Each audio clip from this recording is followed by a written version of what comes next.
Israel হবে এই বিশ্বের নেতৃস্থানীয় রাষ্ট্র, এটাতে কোনো ডাউট নাই, সে হবেই এবং অলরেডি সে হয়ে গেছে। সে প্রায় 90% সফল, আর 10% বাকি আছে। এটা খুব অল্প সময়ের মধ্যেই হয়ে যাবে।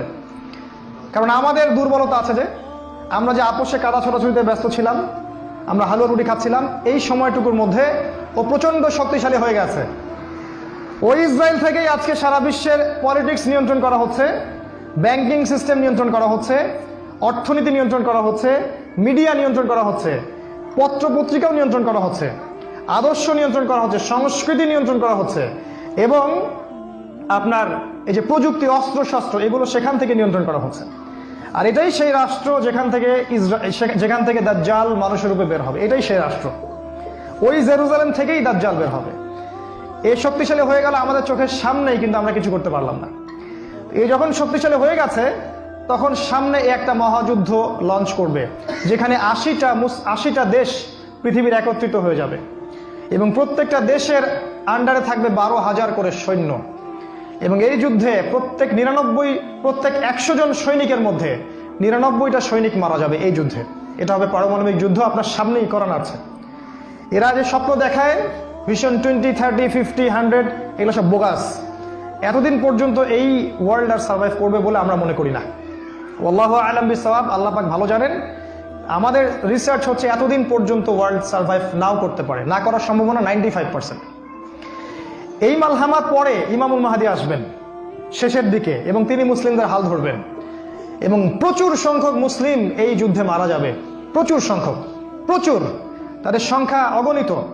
কিছু মুসলিম যুদ্ধের মাঠ থেকে পালিয়ে যাবে, যাদেরকে আল্লাহ পাক মাফ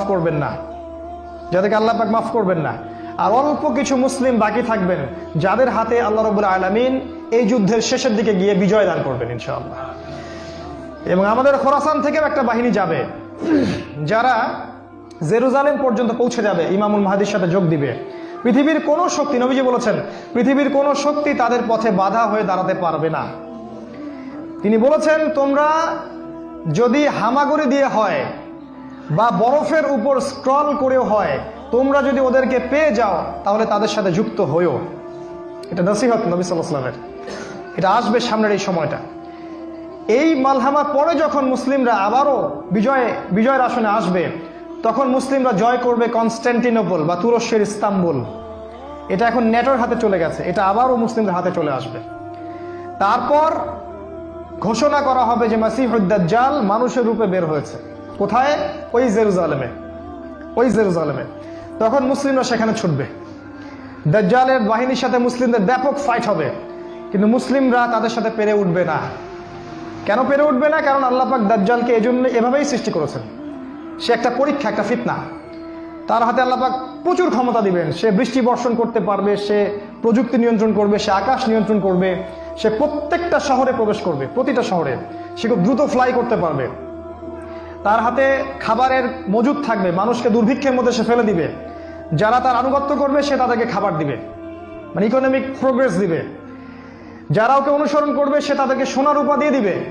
যারা ওকে অস্বীকার করবে সে তাদেরকে দুর্ভিক্ষ দিবে, মেরে ফেলবে। এক কথায় যারা দাজ্জালকে অনুসরণ করবে তাদের প্রত্যেককে দাজ্জাল প্রোগ্রেস দিবে, উন্নতি অগ্রগতি দিবে, তাদের জিডিপি বাড়তে থাকবে এক কথায়। আর যারাই মাসিহুদ দাজ্জালের বিরোধিতা করবে তাকে সে একদম ধ্বংস করে ফেলবে, একদম ধ্বংস। অর্থনৈতিক দিক থেকে, শারীরিক দিক থেকে রাষ্ট্রগুলো আক্রমণ করবে, সে পুরো ম্যাসাকার করে ফেলবে। তার হাতে আল্লাহ পাক এরকম ক্ষমতা দিবেন। এই জন্য মুসলিমরা তাদের সাথে পেরে উঠবে না। তাহলে কি হবে? আল্লাহ রাব্বুল আলামিন তখন মুসলিমদের দোয়া কবুল করবেন এবং ঈসা আলাইহিস সালামকে আকাশ থেকে পাঠাবেন এই পৃথিবীতে আবারও ইনশাআল্লাহ। এবং ঈসা আলাইহিস সালাম সিরিয়ার দামেস্কে সাদা মিনারের উপরে নামবেন এবং ইমামুল মাহদীও সেখানে থাকবেন।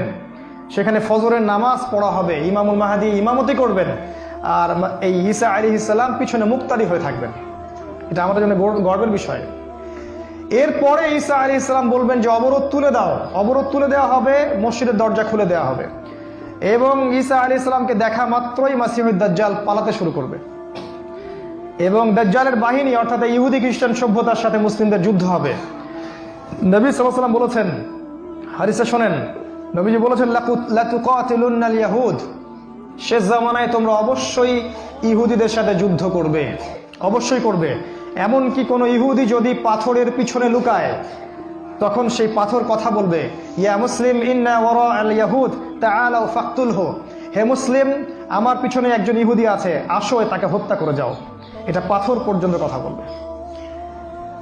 ফিলিস্তিনের বাবে লুদ নামক জায়গায় দাজ্জালকে হত্যা করা হবে। ওই বাবে লুদটা ইন্টারনেটে গিয়ে দেখবেন, সেখানে ইসরায়েলের বিমানবন্দর তৈরি করা আছে এখন। এই বাবে লুদেই এখনই তৈরি করা আছে।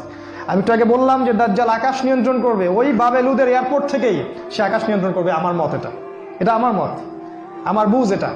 ওই বাবে লুদে সবচেয়ে বড় একটা এয়ারক্রাফটের ঘাঁটি তারা মজুদ করেছে এই বাবে লুদের মধ্যে, প্যালেস্টাইনে। আর ওই জায়গায় ঈসা আলাইহিস সালাম এই মাসিহুদ দাজ্জালকে হত্যা করবে। এরপরে ঈসা আলাইহিস সালাম জেরুজালেম থেকে ইমামুল মাহদিকে সাথে নিয়ে পুরো বিশ্বে ইসলামী খেলাফা বাস্তবায়ন করবে, পুরো বিশ্বে। নবীজি বলেছেন, একটা পাকা বাড়ি একটা কাঁচা বাড়িও বাদ থাকবে না যেখানে ইসলামের কালিমা লা ইলাহা ইল্লাল্লাহ প্রবেশ করবে না। একটা কাঁচা বাড়ি একটা পাকা বাড়িও বাদ থাকবে না। এরপরে ঈসা আলাইহিস সালাম 40 বছর এই পৃথিবীতে ইসলামী খেলাফা বাস্তবায়ন করবেন। নবীজি বলেছেন, পৃথিবীতে কোনো জুলুম থাকবে না, কোনো রকমের অন্যায় পাপাচার থাকবে না। বাঘে এবং হরিণে এক ঘাটে পানি খাবে, কেউ কারো প্রতি কোনো অবিচার করবে না। এক একটা ফল হবে বিশাল বিশাল, আল্লাহ পাক বরকতের দরজা সব খুলে দিবেন। প্রচুর বৃষ্টিপাত হবে, মাটি উর্বর হবে, প্রচুর সুজলা সুফলা হয়ে যাবে এই পৃথিবীটা। আবারও আগের অবস্থায় চলে আসবে পৃথিবীটা ইনশাআল্লাহ। কোনো দূষণ থাকবে না, কিচ্ছু থাকবে না ইনশাআল্লাহ। এই 40 বছর তিনি রাজত্ব করবেন, তারপর তিনি মারা যাবেন এবং তাকে দাফন করা হবে রাসূল সাল্লাল্লাহু আলাইহি ওয়াসাল্লামের কবরের পাশে। আর ইমামুল মাহদী আরও আগেই মারা যাবেন, তিনি 7 বা 9 বছর রাজত্ব করবেন, এই মুসলিম উম্মাহকে নেতৃত্ব দিবেন। এই অবস্থাটা সামনে আসতে যাচ্ছে। এই কথাগুলো আপনাকে কোনো সেকুলার মিডিয়া বলবে না, কোনো কাফের মিডিয়া বলবে না, কোনো পত্রপত্রিকায় পাবেন না। ইভেন এখন ওয়াজ মাহফিলেও এগুলো বলা বন্ধ হয়ে গেছে। এই কথাটা আমি কেন বললাম, শুধু এত যে বড় একটা কথা আমি বললাম, এত ডিটেলস বললাম, এটার কারণ একটাই, যাতে আপনি হীনমন্যতায় না ভোগেন। কারণ সামনের যে বিজয়ের সময়টা, সেটা আমাদের বিজয়ের সময়। কোনো সন্দেহ নাই যে এই সময়টা অবশ্যই আসবে, কারণ প্রিয় নবী মুহাম্মদ সাল্লাল্লাহু আলাইহি ওয়াসাল্লাম তার পবিত্র জাবান এটা বলে গেছে।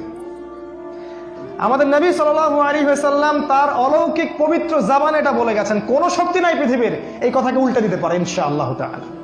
অতএব এখন যে দেখছেন এই যে সেকুলারদের দাপট, এই যে কাফেরদের দাপট, নাস্তিকদের দাপট, মুরতাদদের দাপট, একদম সব ওদের হাতে।